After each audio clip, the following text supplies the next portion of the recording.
माननीय डिम्पल यादव जी। सभापति महोदय, आपने मुझे बजट में बोलने का मौका दिया, मैं आपको धन्यवाद देना चाहती हूँ। हमारा देश किसान प्रधान और कृषि प्रधान देश है। अगर हमारे किसान और युवाओं का भविष्य सुनिश्चित नहीं कर पा रहे हैं हम, तो मैं समझती हूँ कहीं ना कहीं हम सब अपने फ़र्ज से डगमगा रहे हैं। जहाँ वित्त मंत्री ने 9 प्राथमिकताओं की बात करी और कृषि को जहाँ पहला स्थान दिया गया, वही मैं वित्त मंत्री से पूछना चाहती हूँ कि कृषि ग्रामीण अर्थव्यवस्था की वृद्धि दर क्या है। जहाँ यह कहा गया था कि 2024 तक आप किसान की आय दुगनी कर देंगे, 22 तक किसान की आय दुगनी कर देंगे, और जहां एमएसपी का वादा किया गया था, तो मैं पूछना चाहूँगी कृषि मंत्री से कि आज एग्रीकल्चरल इंफ्रास्ट्रक्चर में कितना बजट या सरकार द्वारा दिया जा रहा है। यूपी को इस बजट के तहत क्या मिला है? क्या एक भी मंडी पिछले 10 सालों में उत्तर प्रदेश में बनी है? और अगर किसान की ज़रूरतमंद जैसी चीज़ों पर क्या यह सरकार ने कोई भी जीएसटी माफ़ करी है, या खाद में सब्सिडी देने में सरकार कायम रह पाई है?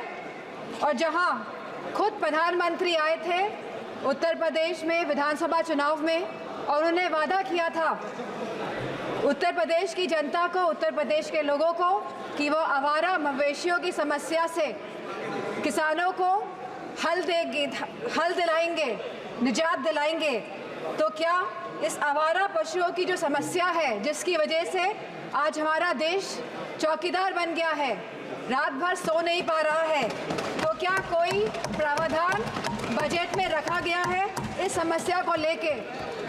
इसी के साथ जहाँ किसान आंदोलन में लगभग 700 किसानों ने अपनी जान गंवाई, जहाँ उत्तर प्रदेश में भी लखीमपुर खीरी में जहाँ किसानों को रौंदा गया मंत्री जी के बेटों द्वारा, हम पूछना चाहते हैं इस सरकार से कि जहाँ जो 2014 से 22 तक लगभग 1 लाख किसानों ने आत्महत्या की है, तो हम वित्त मंत्री से पूछना चाहते हैं कि प्रधानमंत्री फसल बीमा योजना के तहत कुल किसान लाभ कितना मिला है, और कहीं इसमें गिरावट आई है तो कितनी गिरावट आई है।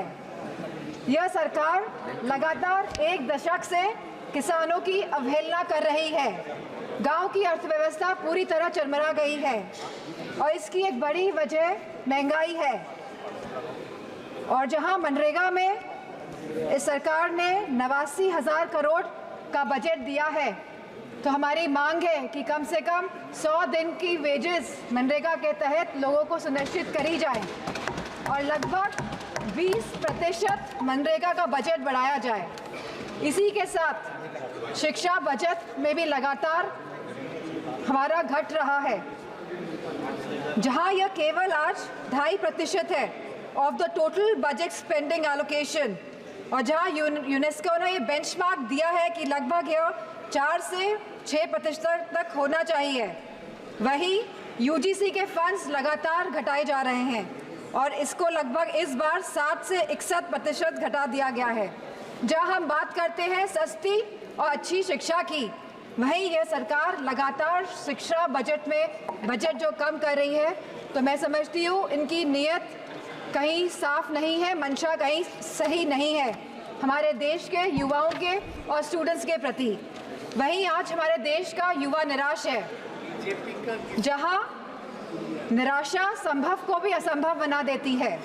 तो मैं समझती हूँ जो वादे किए गए थे, जो रोजगार को लेके, सरकार पूरी तरह इसमें विफल रही है, और लगातार बेरोजगारी दर बढ़ रहा है, जहां आज ये बेरोजगारी दर 9.2% है, और जहां महिलाओं का बेरोजगारी दर 18.5% है।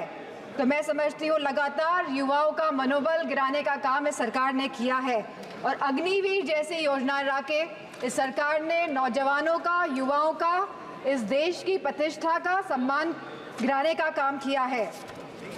जो सरकार सोशल जस्टिस की बात करती है, लेकिन आज भी यह सरकार जातिगत जनगणना से अपना मुंह मोड़ रही है, जहां अनुसूचित जाति जनजाति पर होने वाले अपराध लगातार बढ़ रहे हैं और उत्तर प्रदेश में यह अपराध नंबर 1 पे है।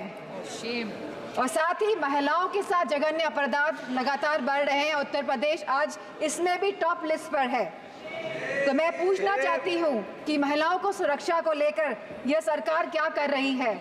और जहां उत्तर प्रदेश में समाजवादी पार्टी की सरकार ने 1090 जैसी सेवाएं चलाकर हमने अपनी माताओं, बहनों, बेटियों को सम्मान दिलाने का, उनका हक दिलाने का काम किया था, तो इस बजट में क्या प्रावधान रखा गया है महिलाओं की सुरक्षा को लेकर। वहीं आज अगर स्वास्थ्य की बात करें तो लगभग 1.9% ऑफ जीडीपी आज का खर्चा ये बजट दे रही है स्वास्थ्य के लिए। स्पीकर महोदय, there is no focus agenda for the health care of the country, irrespective of the fact we are speaking about India being the 1st largest economy and moving towards the 3rd largest economy. And if we see the fast growing population of the country, so 1.9% of the budget is very less for the health services of the country. Sir, decision to exempt 3 cancer drugs is a welcome move by the finance minister, but it is a very small step in the right direction. Sir, ma'am, हमारे उत्तर प्रदेश में लखनऊ में एक cancer institute जिसमें लगभग 1000 करोड़ रुपए लगे हैं वो तैयार है, लेकिन ना केंद्र की सरकार ना स्टेट की सरकार ये सुनिश्चित कर रही है कि सुचारू रूप से वो कैंसर इंस्टीट्यूट चल सके, क्योंकि कैंसर के केसेस लगातार देश में बढ़ रहे हैं। और मेरा मानना है कि अगर ये कैंसर इंस्टीट्यूट सही ढंग से सरकार चला लेती है तो सस्ता इलाज हम अपने देशवासियों को दे पाएंगे। Ma'am, there is a massive gap between the demand and supply in the healthcare center, in the healthcare infrastructure.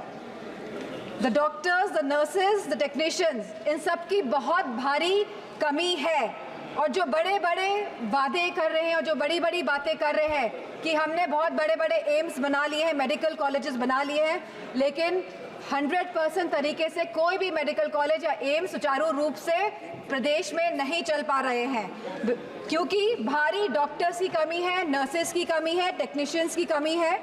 इसी के साथ जो टीचिंग फैकल्टी में भी भारी टीचर्स की कमी है। सर, जो सरकार कुपोषण के बारे में बात कर रही थी, जो भारत को अनीमिया मुक्त बनाने के बारे में बात कर रही थी, तो मैं उनसे कहना चाहूँगी कि आप सभी अपने वादों में विफल हुए हैं। आपने जो वादे करे थे लोगों को, आपने सारे वादे जनता के साथ वो वादों को तोड़ने का काम किया है। सर, जहां आप जीडीपी की बात करते हैं, जहां आप 3rd इकोनॉमी की बात करते हैं कि हमारा देश 3री बड़ी इकोनॉमी बनने जा रहा है, लेकिन वही हमें बात करनी है पर कैपिटा इनकम की, स्टैंडर्ड ऑफ लिविंग की बात करनी है, हमको महंगाई बांधने की बात करनी है, हमको इलाज मुफ्त और सस्ता दिलाने की बात करनी है। और जो कैपिटल एक्सपेंडिचर की आप बात कर रहे हैं, तो मैं समझती हूँ इसमें भी समय सीमा तय होनी चाहिए कि इंफ्रास्ट्रक्चर के जो भी प्रोजेक्ट्स बन रहे हैं उनकी समय सीमा निर्धारित हो, क्योंकि यह टैक्स का मनी है, ये जनता का पैसा है। धन्यवाद माननीय सदस्य। Ma'am, 2 minutes I will take ma'am.